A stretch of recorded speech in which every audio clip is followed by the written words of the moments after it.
Ganito pala kasarap ang pinagsamang mani at gatas. Sakto lang ang tamis na hindi nakakaumay. Napakasarap nito pang merienda, panghimagas, at pambaon ng mga chikiting sa school. Umpisahan natin dito sa ating 2 cups ng mani. Itusta muna natin ito para crispy pa rin pag kinain na natin mamaya.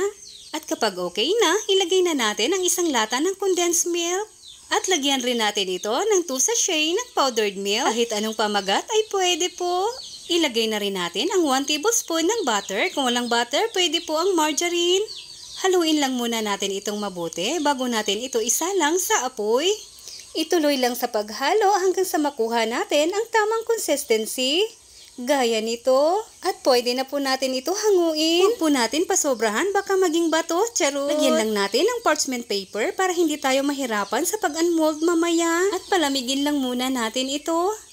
Ayan, at malamig na. Pwede na natin ito i-unmold. At i-slice lang natin ito ayon sa gusto nating laki. Pwede nyo rin ito i-slice ng maliit na pa-cubes. Yung bite size lang.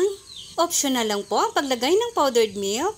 Mas masarap kasi pag may powdered milk. Sa 2 cups lang ng mani at gatas, may masarap ka ng dessert. Huwag po kalimutan mag-follow and share. Maraming salamat hanggang sa susunod mga kakusina!